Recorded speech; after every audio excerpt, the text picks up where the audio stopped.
just talk away. And, I know this will jar a lot of your memories about cooking. And you grew up in what area? I grew up in the community of Greengrass. Okay. South Dakota. Okay. So as a little girl, what was your favorite food your mom made when you were little? I always enjoyed the papa soup. That was a big part of our meals. And my dad being an avid hunter, even though he poached when he wasn't supposed to, we always had dried meat year round. Okay. And she also taught us how to, harvest all the makings for the soup and how to prepare it, the drying part. And then we always had our meals at the table with our mom and dad. It was just me and my sister Dulcie.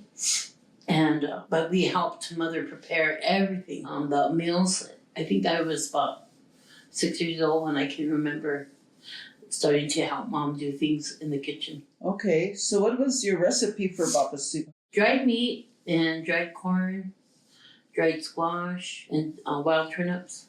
Okay, so did you just throw everything in one pot at the same time? Yeah, everything's dehydrated. Well, the turnips, we'd soak them overnight. We'd boil the water and put them in there and then cover them and let them sit overnight. And the next day then we sliced them and then put them into the soup when you prepare everything together. And the meat, it was a large piece, so we would break them down into like quarter size maybe pieces. And then our corn, we just, put that in there. So that's all dried too. And our potatoes, we added potatoes and a little bit of tallow. So we always saved everything when we butchered, we saved everything that way we had it. If we needed lard, we'd render that fat in the skillet and cook it down, and then we would put it in a jar and save it. And that would, when we made our gaboo bread to go with our papa soup, then we'd have that lard to fry that dough. It's really important that we knew how much to put into the soup, because if you put too much, then it's going to be greasy. So we just balanced it with, she would have us shred up that fat, because it would be the big part of the stomach lining of the cow or the buffalo. And we dried that, and we dried it, and then we just took it apart and crumbled it and we put it in containers. And then we used probably 1.5 cups of that into the soup. The tallow? Yeah. Okay. The tallow, enough to cook it and flavor the soup. Okay. But with all the ingredients, it has its own flavor. And we cooked it till it was really tender. Okay. Where it just fall apart in your mouth. Okay. That was my next question. How long do you cook it? Because I know like the dried corn, you don't need to soak that or anything. You just put it in at the same time as everything else. Corn it's really small, so it rehydrates real fast. Oh, okay. So, we just throw that in there, and then, but it was the wild turnips and the meat were the main ones that we really have to cook a long time for them to be tender. Okay. Because the team sleds are root, so the fibers on it are tough. And they grow in the hardest places. Sometimes it's all like gravel area. And we have to dig. Sometimes we break our shovel or whatever we're using. But yeah, you have to cook that a long time. Okay. But nowadays we use a potato peeler. When we get the team sled, we use a potato peeler and we peel it, holding the top of the tail of the root, and we go all the way to the core. You don't need the core.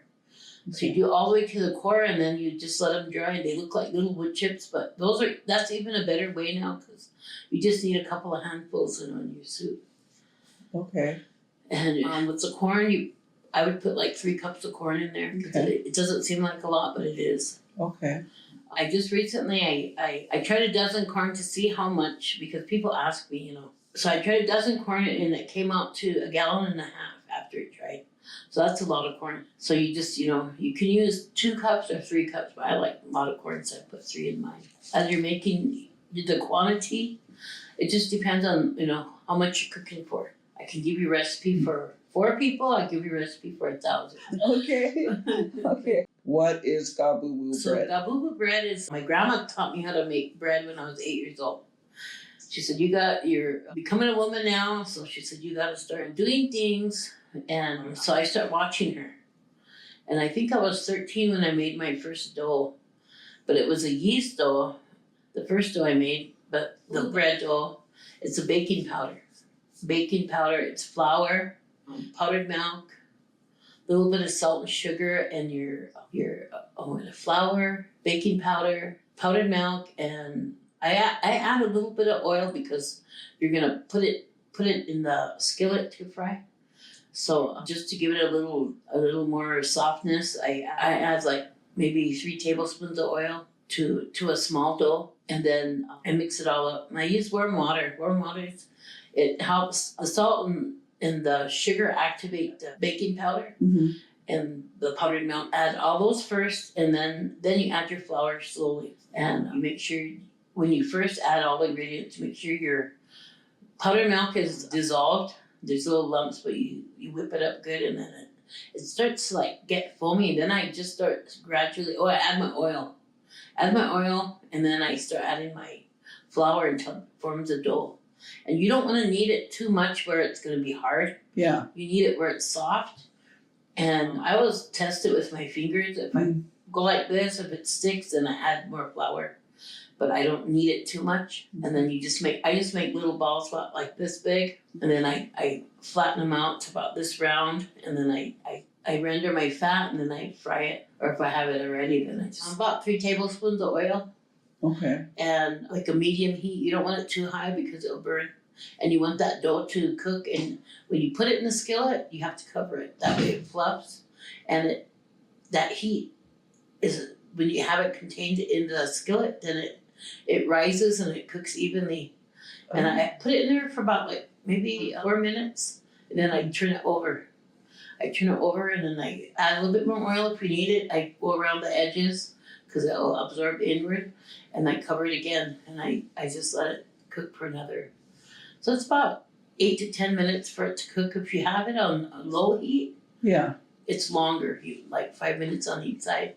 But if it's a medium heat, it cooks faster. But don't do it on high, Okay. But so, that was a daily part of our meals too. Gababoo bread. Wow. We ate it with everything, and it was my grandmothers were good at making big portions because we came from big families. Yeah. And we 2 families would eat together in our community like that. Oh, nice. So we always look forward to seeing everybody at a mealtime. Yeah. So back to bread, a small batch, you said. Yeah. But about how many cups of flour or handfuls? Well, like this morning, I made bread for an elderly woman, and she wanted 4. So I used 1 gababoo bread is about 1.5 cups of flour. Okay. So you just go by that measurement. I used 6 cups of flour, but I use 4, and then you knead in the other 2. Oh, okay. So, you just hold back 2 cups to put in 4. But I used like a cup of powdered milk, about 3 teaspoons of baking powder. Okay. And I used like about a 1/4 cup of sugar and probably a teaspoon of salt. Okay. And I dissolved all that, and then 3 tablespoons of oil. I dissolved all that, and then I added the 4 cups of flour. And then made like a wet dough, and then I slowly, gradually added the other 2. Okay. And I saved like about 1/2 cup, because every time you pinch off a ball of dough, you have to add a little bit of flour around there so it don't stick to your hands. Okay. So the powdered milk, do you make that first and then? Yeah, you use Or do you? I used 2 quarts of water. Okay. 2 quarts of water, and then you add the powdered milk, and you add the sugar and the salt, and you dissolve that. You dissolve all that. And then you add your baking powder because it's going to foam. Yeah. And then you add your oil after that. Okay. And then, I don't know, the oil just kind of calms down that, that foam from rising. Right. Then I add the flour. Okay. I gradually add it in there because you don't want clumps, because they'll be in your dough. So you just slowly mix it a little at a time. Okay. And then you form your dough. Okay. That's good to know, though, covering the bread. I was thinking about that on the way up because thinking about our interview today, and I was like, gababoo bread, I really need to learn how to make that. And I thought, well, Winona's so adventurous, and I know you've tried to taking old recipes and adding new things to it, like the sage tea. Oh yeah. Yeah. One time me and my mom did that for a chili. Mm-hmm. We did half cornmeal and half flour, but we had to soak the cornmeal in hot water and get it soft. Then we added that first. Oh really? And then we added the flour. Wow. And we added jalapenos. Wow. She used the canned sliced jalapenos. Right. And we added it to the dough, and we made that kind for a chili. Wow. And it tasted really good. Wow. And another time, my grandma boiled raisins, and she added it to the gabagoo bread. Wow. Yeah. So then when you mix the flour, the raisins were in there. Yeah. In the mixture. So she softened the raisins? Softened them up first, and then you drain them and then add them. Wow. And it kind of takes away a lot of that sugar base, so you don't have that, especially if you're diabetic or, Yeah. So I kind of like that too, our natural foods, because I'm not diabetic. Yeah. I don't have anything wrong with me. And I was overweight because I'm a cook. Yeah. I taste all the time. I was like, gee, my sister, she really got slim. And I said, oh, I wish I was diabetic. And my mom said, don't wish that on you. She said, it's bad. Because you have to give yourself shots. I was like, oh, I'm scared of needles. Yeah, I think, that's a good thing for our people, that we use our traditional foods and continue to make them and, teach the youth, because that's an important part of our daily lives, and it still is for me. Nowadays they don't grow the Hubbard as big as they used to, because I remember like peeling big Hubbards. Yeah. And the ones we got are this tiny. Mm-hmm. And I dried one and it only made like a little baggie of, it wasn't even much, but I bet you when you add that to soup, it's going to go big, because my chunks were this big, and when I dried them, they were that tiny. Oh. Yeah, so those rehydrate well too, the squash. Yeah. Yeah, but we use Hubbard, or the zucchini. Yeah. I spiral the zucchini and I just hang them and let them dry. When they dry, I just crumble them up, put them in a container. Okay. But I put everything I dry in containers, because bugs can get in there and eat them. So you have to always have containers for all your dried foods. And my mom used to, she really used her oven a lot. Mm-hmm. And she would have us slice apples, and she would cut the oranges. She'd slice them for us. And we would get lemon juice and brush it on. She gave us paintbrushes. And we would put them in an oven rack at 200 and just leave it on there until they were crispy. And the oranges we used in our tea in the wintertime. And the lemons, we used lemons and oranges. Yeah, she would cut them in half, and we would dry them, and it was good. It was good source of vitamin C plus. It was good for like if we had colds or anything like that. And then we had like banana chips, and she made everything fun, and she would make our granola. Wow, granola! How did she make the granola? The granola, we would go to the store in Rapid City, because they had big bulk, and she would buy the pre-cooked oats already. Yeah. And so we'd buy like so many pounds of that, and she would tell us, if you guys want almonds, or what do you want in your granola, because we would make it by the pounds. So we picked out what we wanted in there. We'd go home in a pan. She would coat it, lard on the bottom, and we would put the oatmeal and honey. And it just depends on how much, you just add the honey until it's all coated. And then you add your almonds, your blueberries, whatever you want, but your fruits have to be dehydrated. So she would dehydrate our blueberries, our cranberries and stuff. She would dehydrate them in those strainer baskets, something like that. Right. So and put it in the oven. And so we would add that, and she would put it in the pan, and she'd flatten it all out. And then at 200, we'd bake it. We bake it until they're crunchy, and you could just take them all apart and put them in a container. And that was our cereal. Wow. Yeah, besides eating cornmeal and rice and raisins and like that, we had that option of having dried cereal, but she was a stickler on sugar. We couldn't have nothing sweet. Yeah. Wow. We grew up without using salt and pepper and sugar. Sugar was just a part of, whatever she was making. Mm-hmm. But If it was really good, I knew it was for someone else. So you mentioned the oven, using the oven at 200 degrees for sliced apples and oranges. How long did you usually leave them in the oven? It just depends on the amount. Oh, okay. If we had a lot, then she would go like 6 hours. Oh. Yeah.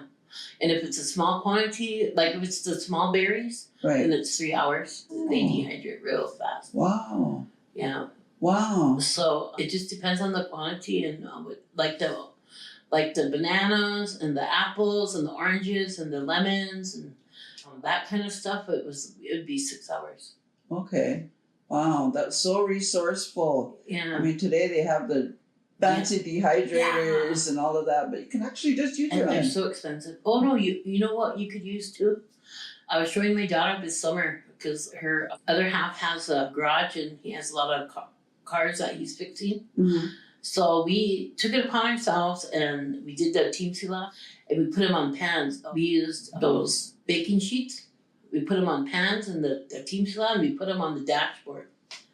And in like 2 hours they were dried because the car from the heat of the sun, it gets 200 degrees in there.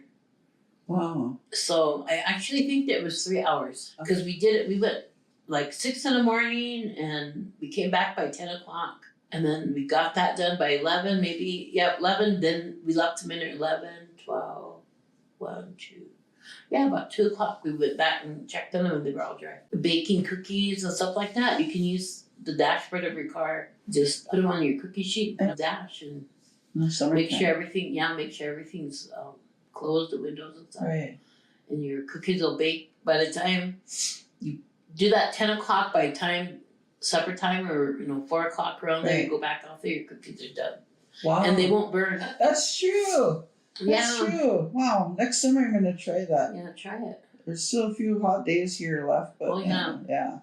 Oh, that is so And neat. this is a good time to dehydrate too if you're gonna use a vehicle. Yeah. Because it's hot. Well, thanks. That's so interesting. Do you have any memories, and I know you do, about going out and gathering, berries, herbs, turnips with, your tioshpai or your tiwahe? Yeah, your mom, your grandma, your auntie. We do. Our family, we harvest it by the season. There's always a time to get everything. So, like the winter months would be like our chinchasha or things like that. My dad showed us. He used to teach us how to bow with bow and arrow.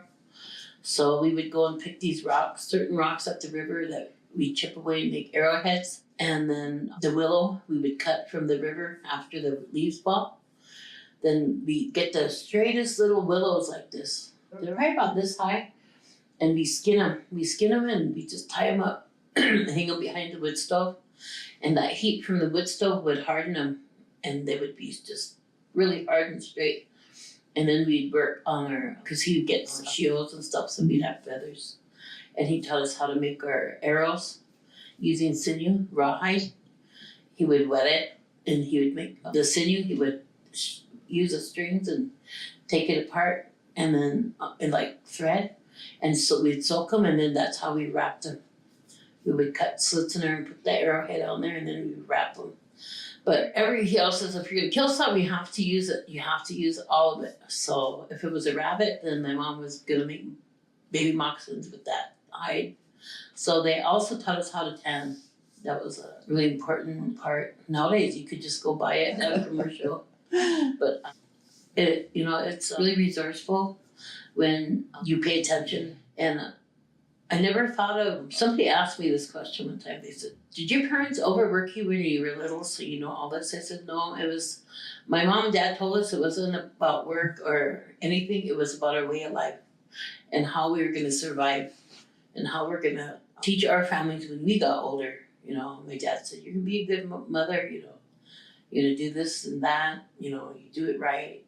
And my grandmother too, always telling me, "Don't do it like that. You do it like this," and she'd show us hands-on everything. And one time I made a dough. My first time when I was 13. She said, "Winona," she said, "you make that dough, we're going to run to the store. We'll be right back." So I made my dough, and it didn't rise, so I threw it in the trash. and I made another one. Here they, just as I got done making it, they came back in here, Auntie Frances. Oh, you made a good dough here. She was gonna put some in the trash, and she said, "And what's that dough doing in the trash?" It was rising in the trash. My first time, so I taught it to rise right away, instantly, and it, you wait, and then you knead it down. And I found out. I said, "How come my bread ain't as soft as yours?" And Grandma said, "Well, when it rises, you knead it down, and you let it rise again. Then you knead it down, and you let it rise." She said, "About 3-4 times." She said, "The air gets in there. The consistency of the air that you put into that kneading in that yeast dough, it makes it more fluffier. So that's how you get the softest fry bread." Pillow-like or fry bread. the big buns. Yeah. Okay, I'm getting hungry. That sounds good. So you gathered seasonally. Yeah, seasonally. Yep, we would gather, and in the summer, in the springtime, it's a lot of like the flowers you're gonna use, like the wild rose petals. You use those in your teas, or you can make rose petal water to refresh your skin. And if your hot mom always makes this up, rose petal water, and just spray her a mist herself, and be cool. Things to do with our flowers.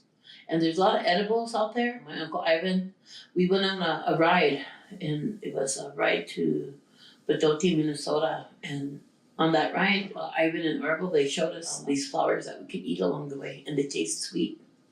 So I was picking those and making salads.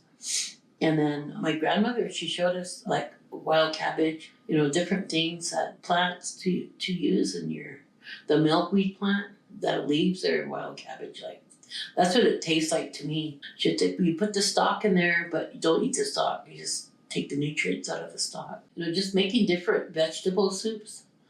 And then when we start harvesting, like our tinsla is through end of May to June into parts of July. And then you have your chayaka tea that you harvest that in July, probably a little bit through August. All these different medicines that we use, they're harvested in the summer times, and in August. Then you have your harvesting your meat in September and October, so it could dry while you still have that heat, but not as much bugs. So you don't have that. But I kind of learned on both sides of my family. My father's side in Canada, they smoke their meat in a smokehouse. They make a homemade smokehouse, and they smoke their meat, and it tastes so good. It tastes like beef jerky. But on Mom's side, we just hung out the meat, the sticks, and let them dry. And it takes like 4 days to dry the meat. You gotta turn them over every day. If you do it inside, you can leave them on the sticks. But if you do it outside, like we did the smokehouse, we have to take them down in the evening, because there's hungry spirits that will touch your meat, and or people say, "Oh, they'll spoil it," or like that. Mm-hmm. So you take it down, and then early in the morning when you put it back up, then you turn it over the other way. Okay. Yeah, but the sticks that you use are all those cherry sticks.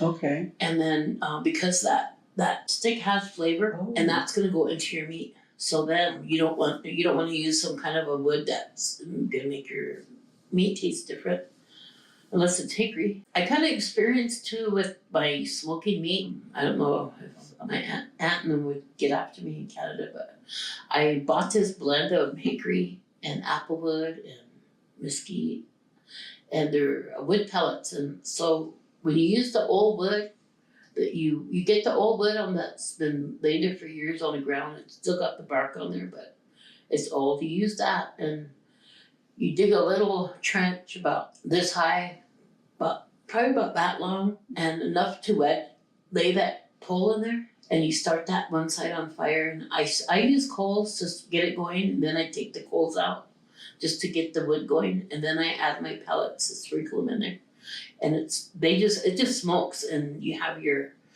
house and your smokehouse with your meat racks on there. You gotta constantly add that wood in there, or turn it. You turn it slowly, because it's gonna burn. Once it starts to get to like 1/4, then you add another log on there, And in Canada, they used the old cherry trees that are laying around. And but when you make your Boparac sticks, you got to render your kidney fat. You render that, and then you rub it on there. You rub it all on your sticks, and you should make your sticks ahead of time so that they're dry, not wet. And then you render that fat on there. That way, when you put your meat on there, they don't stick to the wood. Okay. So even in your house ones too, Okay. Yeah, so my mom's always telling me, I need to do Baccarat. That's so interesting. I mean, because I do mine indoors, but I've never known about the... Yeah, a lot of people use willow. I said, you don't use willow because it has a bitter taste. Yeah. Yeah, Mom said, don't use willow. But we always use cherry sticks. Wow. Those young cherry sticks, yeah. Yeah. And you peel those off, Yeah. One time, my aunt, she made some, and she didn't peel the bark off, so when she dried her meat, and she didn't render it up with fat, so her bark was stuck on the meat. And so my grandma said, you don't even know what you're doing, she said. And so she got in trouble for that. So you mentioned chayaka, which is a beverage. So harvesting the chayaka, and you just let it dry. Anything you're going to harvest, any kind of medicines, you hang them. I always hang mine upside down, because you got your nutrients going through the root to the top. Mm-hmm. So you hang them, then when they dehydrate, then those nutrients go back up to the top. And you can use them in your leaves, in your and then a lot of people don't realize, like, they call them michagnishkas. They have a leaf that looks like a maple leaf. They're June berries, remember? Okay. And the green leaves, those, you pick those two, that's green tea. Oh. Yeah, it's green tea. So when we harvest those, then we're picking all the green tea, the leaves. Oh. And you just let them sun dry, and then we boil those and make green tea. We eat it, use honey. We use a lot of honey. And then, like in the fall, we'd walk out and where there's our cedar trees, and we harvest cedar for smudge and for tea, and the berries on there. We boil those too. Okay. Yeah. And they have nutrients in them. And rose hips are good in the fall. You remember where you picked all their petals? You go back and pick the flower. The base of that. The seed, it's a little berry about that tiny. Okay. But that's high in vitamin C. Oh, okay. And so I was, remember they come up with those new coffee pots? You put everything on top, and then you let it sit in that boiling water for like 3 minutes, and you push it down. What are those called? Like a French press? Yes. Yeah. Those are good for our natural teas. They really, you can really see the juice in there and everything that's supposed to be the nutrients. Yeah. Wow. So I really like rosehip tea. Wow. That is so... And then Mama says, we drink sage tea for our medicine. Yeah. And then I incorporate blueberries in mine because it takes kind of bitterness off. And I use honey, and that's everybody's favorite. Okay, sage and honey and blueberries. Yeah, and then a lot of our vegetables too are medicines, like our corn. When you dry corn, we harvest the hair on the corn, and I was be careful how I take it off, so it's one big strand, and I tie it and I hang it up. And that is, you boil 2 cups of water and you seep that hair in there, and it rehydrates, but you have to keep it covered. And that's good for diarrhea. It's good for stomach cramping. It's good for babies that have upset stomach. And it's a medicine. And bladder infection. Yeah. And UTI. That kind of stuff. Yeah. Yeah. So Mama, so that's good for especially women with administration. Okay. Yeah. Okay.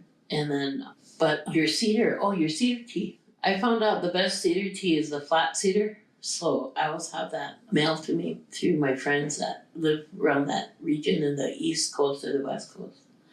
And that tea is good for a lot of things and your body needs. And you make it into a powder. You can boil it as it is too, but you can make it into a powder and get the full flavor of that tea with the powder drink.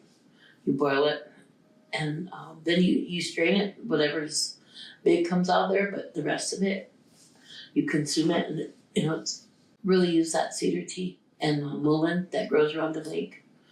A lot of that, all that. That's really good for colds and your lungs. And what was that tea I was going to tell you about? You mentioned containers for all your dried berries, herbs. What is the best type of container to keep them so they have to breathe and not mold or do any of that stuff? Your glass jars. Okay. Glass jars with a lid. And sometimes Grandma would, certain things she would put, instead of using that metal lid, remember they come apart? Yeah. Like the mason jar? Yeah. She would put the cloth in there. Oh, okay. She'd put a cloth in there and then tighten it. Okay. So it can breathe. Yeah. Okay. Okay. And then if it got moisture, she would throw in a cracker. Oh, okay. Yeah. And then she'd take it out later just to absorb it. Okay. Yeah, or she'd put rice in a little bag. Mm-hmm. I always wondered why she was doing that.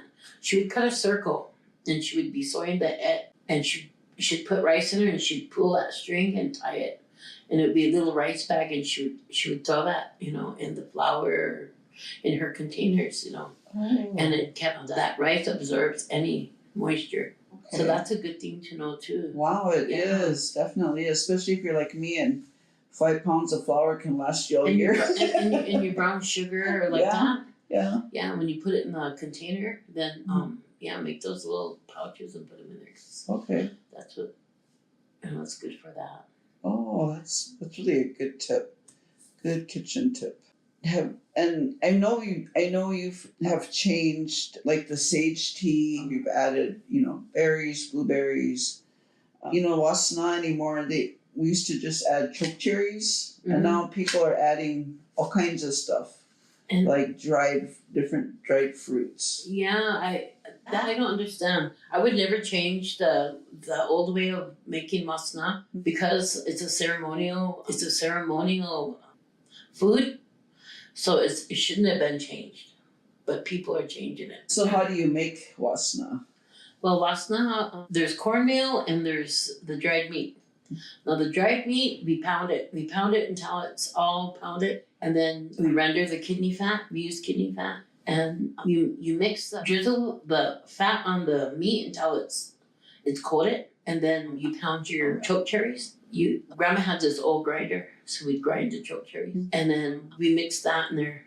We mix that all up in there, and she just sprinkles a little bit of sugar, not too much, and then that's how you make the meat wasna. The cornmeal wasna, she used raisins. And what she would do is, we had this big cast iron skillet, so she would pour the cornmeal in there with no lard or anything, just the cornmeal.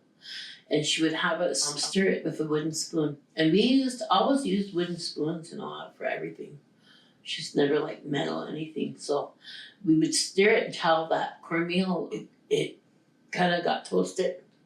And then we'd pour it into another, like a bowl. And she would render the kidney fat. And again, we'd mix it until it's all coated. And then she would have us cut the raisins in 4. And so that was the time consuming part. We cut in because we would make big pans. And so she would use like a whole bag of cornmeal. And we would use a whole box of raisins. So that we would do that, and then we added that to it, and then she added sugar again to sweeten it a little bit, and we would roll it up and make balls. So when you do your cornmeal, this is the most important because they change it again nowadays. It's like powder, or when you eat it, it's crumbly. It's not how it's supposed to be. It's not even cooked. It's just raw cornmeal, and that's one of the most important things. Is that we keep our traditions alive by remembering how it was made. That's the most important thing. So this cornmeal, when you drizzle that fat, you make sure it sticks together and it looks kind of wet. And then when you add your raisins and a little bit of sugar, you mix it up. And then when you put it in your hand, you make that ball, it's gonna stick. And then you put it up to the side. So when you gave that to somebody, it would be just that good sized bite in your hand. Okay. Or she would put it in the pan, flatten it out if it was just for family, and she'd cut it in squares. And still when we'd pull up a square, you could eat it like a cake. That's really important to remember to make your cornmeal mussna that way. Okay. So Sna, you want to make it when you need it? Yeah, when you need it. Okay, because it doesn't store well. No. Okay. No, that has to be a fresh food item. Okay. And yeah, it was only made for special occasions, you know. Okay. Okay. So family time. Earlier you mentioned you guys ate at the table with your parents, your grandma and other relatives. So today it's it's a lot different. How about your own family, your Tiwahe? Did you raise your kids to eat at the table together? And do you even think eating at a table together is important? And why? I raised my kids to eat at the table. That was one of the big things in our family when I had my family. My kids are all grown up now. I just have me and Noah. We would prepare our meals for the week because we were working parents, and our kids had activities at school. Some of the girls would come home, and they were the main part of helping with the supper meal. Because I made breakfast sandwiches for them in the morning, and they'd get on a bus and go to school. But coming home, they ate lunch there, but coming home, we would prepare casseroles, or we would prepare like Monday through Friday in the freezer. And sometimes it would be soup, so they would, I taught my daughter, they're all good cooks, and they would start preparing the meal, and I would bake bread, like that evening, I'd bake bread for the next day if I was going to make something, and if I needed, that bread, I made it the night before. Mm-hmm. But they would help prepare, so when we got home at about 6 o'clock, then everybody ate together at the supper table. And the kids always helped, everyone had something to do. I had 7 children, plus I had 7 who got children that, lived with me too. So everybody had a part in doing things, and that was the best time too, harvesting, because I had a lot of hands to help me. And it taught my kids how to harvest, and they all harvest. They all know how to prepare our meals and things like that, traditional foods. Growing up in Greengrass, and you guys were, near the river, did you eat a lot of fish? Yeah, or? That was one of our daily meals, I want to say. Almost every day we had fish. My dad taught us how to put a set line across the river to catch at least 6 fish. And by gosh, there was 6 fish every time. But we'd run down there in the morning and take a 5-gallon bucket, and we would pull in the line, get the fish off, and then we'd hide the line, and then we'd take the fish home, and Mom would fry it up. And my grandma, she'd take the fish heads and make soup. For the grandpas, she would boil the heads and with potatoes and onion. Oh, really? And then my grandpas, they would sit there and he asked me those heads. Wow. They said it's really good. So I said, well, I want to try it. And here, it was really good. Yeah. Wow. And everybody hated the skin of the catfish, but that was my favorite. But I really encouraged my kids to eat fish, and they all love fish. Noah can really eat fish. Yeah. It's all he wants. And anyway, we would, eat fish, and I always wonder about that, because they would say, well, there is mercury or lead in the water, or, from those mining, but if there is, then I never got sick, or your family never got sick. Yeah. And some evenings, my dad would say, should we go to the river, have supper? And Mom would say, all right. So she would roll up potatoes in tinfoil, and then we'd go take our whatever we needed to go with, and he would take the fresh willow sticks, and we'd peel up, and we'd catch the pan-sized fish, and we would put them through he would gut them, and we'd put them through there, and she would just season them.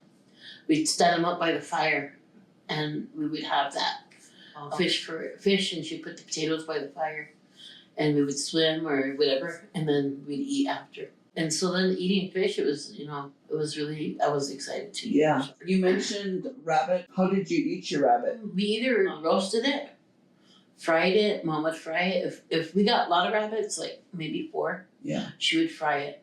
And then if it was just 2, we would either bake it with vegetables in the roaster oven, too. Yeah. We'd stuff them and bake them, or make soup. Oh, yeah. And you just chop it up like you would a chicken, and just make soup. Yeah. Yeah. I've had fried rabbit, which tastes like chicken almost. And my grandpa used to make that, and rabbit soup We used to have that growing up. How about a porcupine, and was that seasonal? Okay, so porcupine, that was kind of, I always thought it was a ceremonial food. We never we never got to try that. Okay. Because it was made for the grandfathers. Okay. And it was only made for around storytelling time. Okay. So my mom, we would go out and it was always in January because those days were long, and it was indoor. We had to stay indoor because of the blizzards and like that. And so we would walk in the creeks and we'd find one that's eating on the tree, and take a long stick and knock it on top of the head, and it would fall off. Then we tied it around the feet, the rope, and we drag it home. We'd harvest the hair, the quills, and my dad would skin it. And then they just took certain parts of the porcupine and they'd bake it. So the tail, they would singe it. They cut that off and they singe it over the fire, and just scrape off all that stuff and wash it really good. And then they'd bake it by itself. And then we'd go to Lala Young Bears, Melvin Young Bear Senior, and we'd go to his house and sit around his wood stove, and he would sit there and he would eat at that tail and tell us stories about a long time ago. Oh, okay. So that was a teaching lesson too, because we were going into teenage years. So at the same time, he would tell us how to conduct ourselves in front of our cousins or other, males or females that are related to, and always tell us never to talk unless we're spoken to. Yeah. So, and never say no to your parents, but we never did, Mm-hmm. Yeah. I never did talk back to my mom and dad. I always learned. Yeah. We got the whipping one time. It was, taught us how to respect ourselves. Yeah. And a lot of our Lakota values, they instilled upon us. And, that I would say, why do we have to learn these things, And Lala, he'd say, well, we want you to live a long life. And we want you to know what your parents are teaching you. We want you to learn those so you can teach others. And Grandma would say, if you know something, and never forget it, and be sure and teach someone else. So that's probably why I'm still cooking. I keep saying I'm retired, but I can't do it. Someone's always asking me, and I said, last year, this is the last time I'm butchering, because we had a death and then we had a ceremony, so we had to do butchering. And I said, I can't do this, but I have a carpal tunnel in my arm, so it's hard for me to cut anymore and do stuff like that. So that's why I wouldn't have a lot of people help. And nowadays you can't hardly find any help. Nobody wants to do it. Or these young kids say, oh, gross, but they don't realize that that's going to be one of the main things in their future. The way the Washichu world is now, we have to go back to planting gardens. And that was a good thing too, is we had big gardens. We had 2 big gardens, and Mom had her herb gardens, and Dad had his squash and all his watermelon and all that. And then we knew what bugs to pick, and we'd take them down to the creek and let them go. And then next day they'd all be back, or there'd be more or something. Or he'd say, take those bugs and put them over there, and keep the grasshoppers away. And I always wondered why they would always plant lemongrass around the house and stuff. And that was that citrus smell kept the bugs away. They don't like that smell. Oh, okay. So if you like lemongrass, that's a good thing for mosquitoes and stuff like that. Oh, okay. I should have a field of lemongrass. I know. So the porcupine was more or less a ceremonial food, and they probably picked the porcupine because of its nature or its personality or whatever for storytelling. Yeah, maybe. Yeah. How about the turtle? No, the turtle, that's a ceremonial food too. Okay. And I never did try turtle. That was always, I only heard a grandma and her say, oh, we need a turtle because so-and-so's sick and we need to have the ceremony. Mm-hmm. So they would go and look for a turtle. Yeah, that's what I was thinking. I know it's not too common around here, but the elk meat. Have you ever cooked elk meat, and what is the best way to cook it? Well, I love elk. And I never really was introduced to it until I started cooking for large groups. And the best way, I used certain parts for like the legs, the neck, and like the spine area for stew meat, for like stir fries. And then the big chunks of meat, I would cut them into like steak portions, and I would flour them, put them in flour. Oh, we dip them in milk and then put them in flour, then dip them in egg and put them in flour, and then we would fry them till they're golden brown on each side. And we take a large pan and you put it sideways, and when you add zucchini and tomato, and then you do another meat like that, and you just bake it. You bake it, and then you give that serving with that zucchini and tomato. Oh. And it's like Swiss steak. Wow. And you just cut it with your fork. It's so tender. Really? And you bake it, yeah. And you just test it too with your fork, like your metal fork. You test one, if it cuts, it's done. So that's the only way I always cook mine, other than stir fry or the stew meat. Yeah. But our stew meat was we would saute it in the skillet, the meat, with the oil, and then actually we use lard.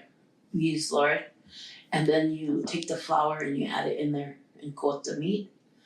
And then your vegetables are boiling over here. You add it to that. And then you just let it simmer. What was the flavor of the elk? I mean, did you have to use like any seasonings, or was it just a natural flavor? We just used the salt and pepper. Okay. I never, as I grew up, we started learning about seasonings, and I just buy that seasonal, and that's what I season it with that. Okay. Yeah. And you put your season too in your flour to make it taste good. Okay.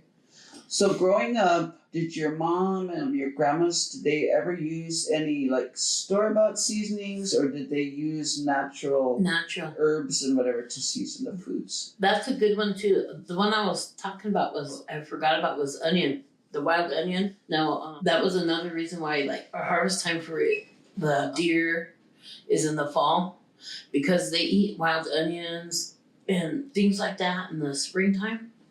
So if you eat their meat, then their meat tastes funny.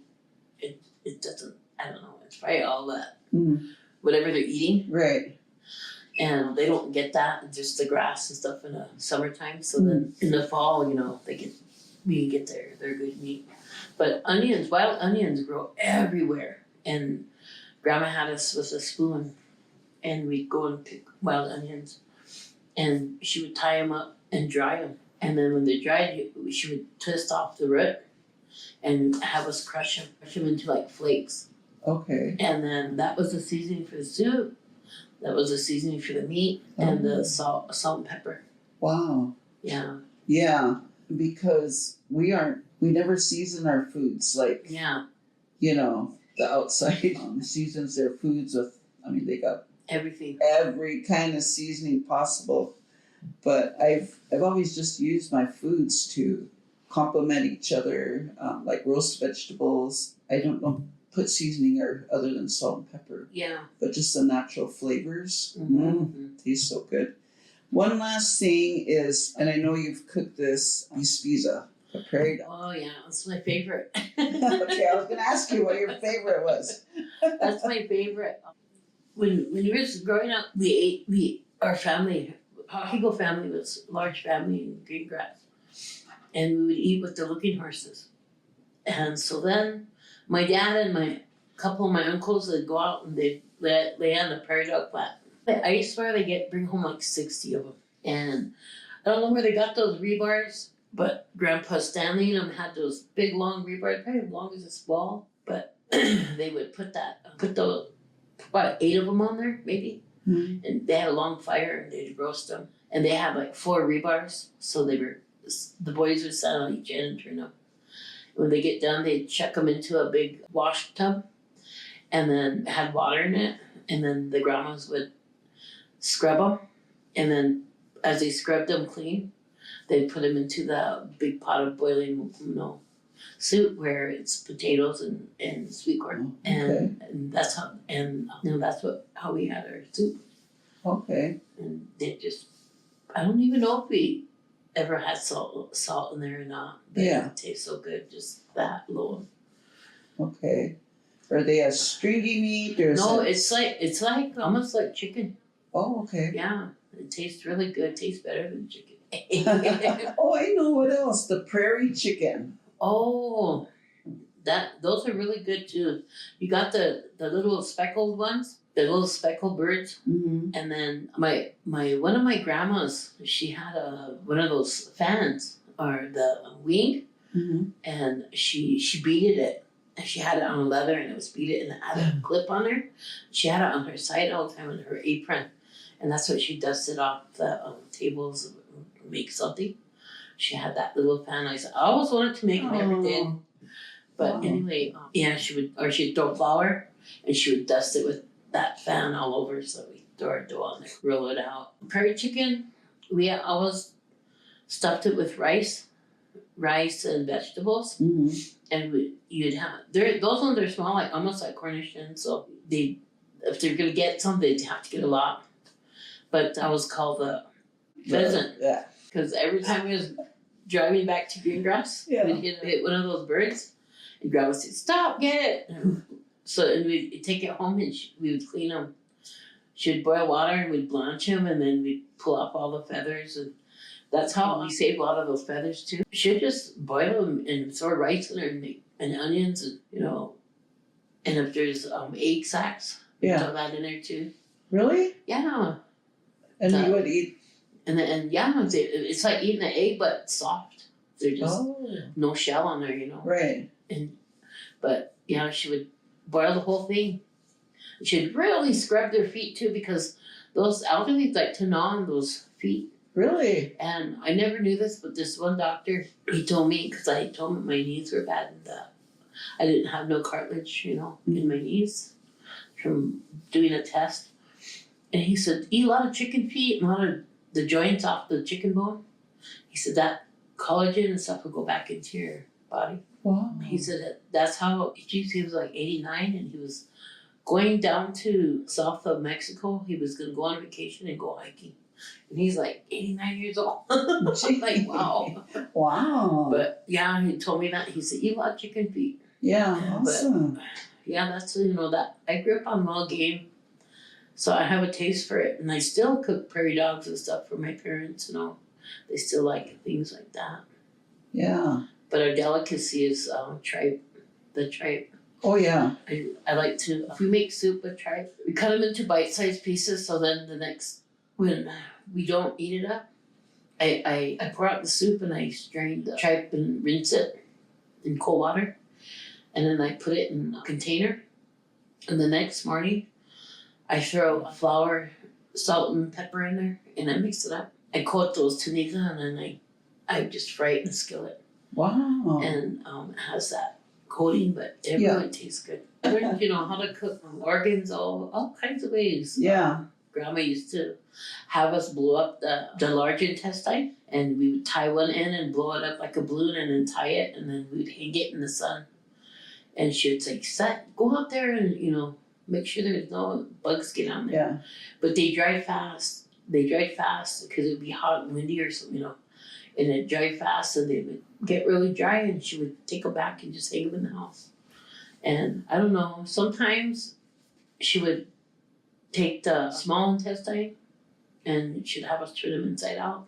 Mm-hmm. We clean them real good, and then she'd stuff them she'd cook a pot of rice, and she would mix it with hamburger, and then she would put like onions in there and salt and pepper, and she'd have us stuff them. We would cut them like this long, about like that, and we'd stuff them, tie them with the string, stuff, and then she would boil them. She'd boil them, and then when they're done, then she just fries them on a skillet, and they really taste good that way. I haven't made those for a long time. Yeah. But the tashupa, is that what they call the tashupa? The intestines and whatnot. Yeah. Okay. And that tastes good too that way. Yeah, that is so interesting. You really learned how to use every part of the animal, the bird, the fish. And we could talk about the tatanka, but you are so great at, oh my God, harvesting a buffalo and making sure every part is used. I think that's a whole nother video in itself with all the knowledge you have. And I'm just grateful for your time, Winona. And, you did learn from your ancestors, your grandmas and your aunts and your mom, and you come from a great line of people that are great cooks, not just cooks, but are indigenous foods. And like you said, we're going to be coming back around. Everything's in full circle. Yeah. And with the way things are going today, we're going to need those survival skills and survival cooking. And so you come from the green grass community. Which of the 4 bands are you? Mini Koju. Mini Koju. Oh, okay.